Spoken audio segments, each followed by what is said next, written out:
بسم اللہ الرحمن الرحیم نحمدہ ونستعینہ ونصلی علی رسولہ الکریم۔ ابھی کچھ دن پہلے ایک بہت ہی بڑی ہستی کا انتقال ہوا ہے۔ حضرت مولانا پیر ذوالفقار احمد نقشبندی رحمۃ اللہ علیہ ہمارے پاکستان کی ایک بڑی عظیم روحانی شخصیت تھی۔ اللہ تعالیٰ نے ان کو مقبولیت اور محبوبیت سے نوازا تھا، مرجعیت ان کو حاصل تھی۔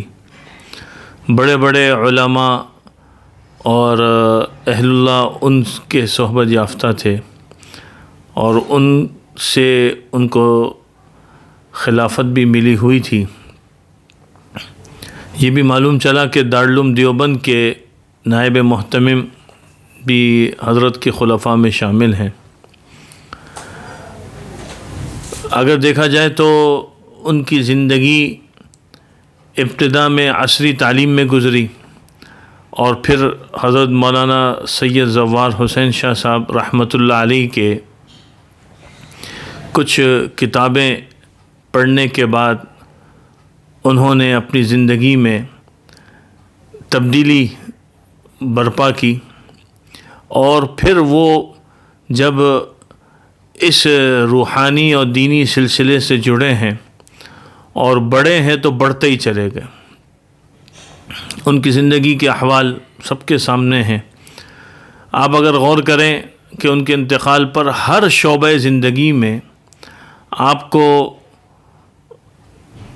افسوس کا ماحول ملے گا، سوگ کا ماحول ملے گا، حتیٰ کہ دیندار طبقہ تو دنیا دار طبقے نے بھی ان کے جانے کے اوپر افسوس کیا ہے۔ ہمارے اکابر میں یوں تو بہت سارے حضرات گزرے ہیں جن کے بہت زیادہ فیض پھیلا ہے اور اللہ تعالیٰ نے ان سے بڑا کام لیا۔ موجودہ دور میں ہم اگر دیکھیں تو ہمیں حضرت پیر ذوالفقار احمد نقشبندی رحمۃ اللہ علیہ کی زندگی نظر آتی ہے، جن کا فیض بڑا عام ہوا۔ اس کے پیچھے کیا وجہ تھی؟ بہت ساری وجوہات لوگوں نے ذکر کی ہیں اور چاہنے والے، بات کرنے والے ان کے متعلق لکھیں گے اور کہیں گے۔ مجھے حضرت کی زندگی میں براہ راست استفادے کا موقع اتنا نہیں ملا۔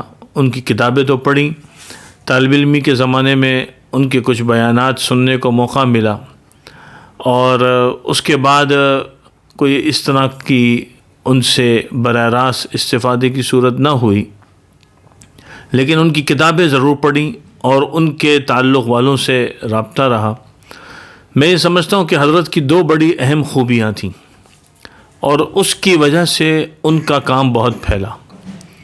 پہلی چیز تو یہ کہ وہ ہمارے ہاں جتنے بھی دین کے شعبے کام کر رہے ہیں، ہر شعبے کے بڑوں سے ان کا تعلق تھا، ہر شعبے کو اپنا سمجھتے تھے، کسی کے لیے ان کے ہاں نہ نہیں تھی، کسی کے لیے دروازے بند نہیں تھے، سب کے لیے انہوں نے دروازے کھلے رکھے، محبت کا سلسلہ رکھا، الفت کا سلسلہ رکھا، تعلق کا سلسلہ رکھا، اور یہی وجہ بنی کہ وہ ہر طبقے میں مقبول ہوئے، اور ہر جگہ انہوں نے پھر دین کی بات کی، جو بنیادی ہمارے بڑوں سے ہمیں چیز ملی اسی کو انہوں نے سامنے رکھا۔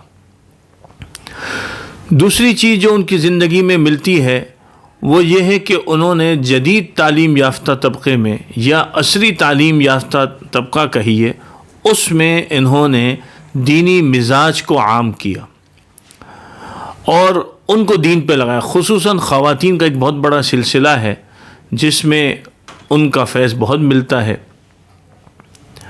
ہمارا آن لائن ادارہ ہے دارالریان اکیڈمی آن لائن، اور الحمدللہ ہمارے ادارے کے تحت گزشتہ 5 سال سے زائد عرصہ ہوا مختلف خواتین دینی کورسز میں شریک ہیں، اور اس وقت 10,000 سے زائد طالبات نے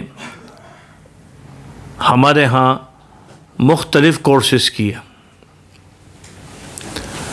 اس میں کئی ایسی خواتین بھی شامل ہوئی جو حضرت کے سلسلے سے وابستہ تھیں، اور حضرت کے انتقال کے بعد پھر ہمیں اندازہ ہوا کہ کتنا ان کا فیض پھیلا ہے۔ تو میرا کہنے کا مقصد اور خلاصہ یہ ہے، اور جو ایک حضرت کی زندگی سے ہمیں ایک پیغام ملتا ہے وہ یہ ہے کہ آپ مخلص ہو کر یکسوئی کے ساتھ اپنے کام پر فوکس کریں، آپ چلتے رہیں، پھر انشاءاللہ آپ دیکھیں کہ آپ کا کام ایک دن ضرور بولے گا۔ اگر آپ مثبت انداز میں، معتدل انداز میں، تعمیری انداز میں، محبت کے انداز میں، لوگوں کے بھلائی کے انداز میں مفتاحاً للخیر بنتے ہوئے کام کریں گے تو انشاءاللہ کل کو ایسے کام کرنے والے جب دنیا سے رخصت ہوں گے تو لوگ ایسے ہی یاد کریں گے۔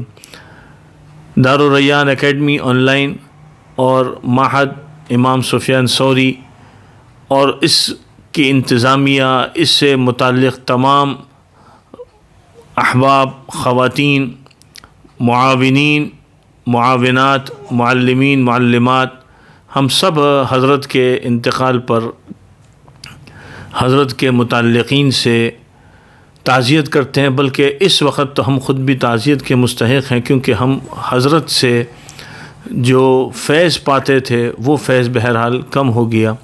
اللہ تعالیٰ ان کی قبر کو نور سے بھر دے اور ان کو جنت کے اعلیٰ بالا خانوں میں جگہ عطا فرمائے، آمین۔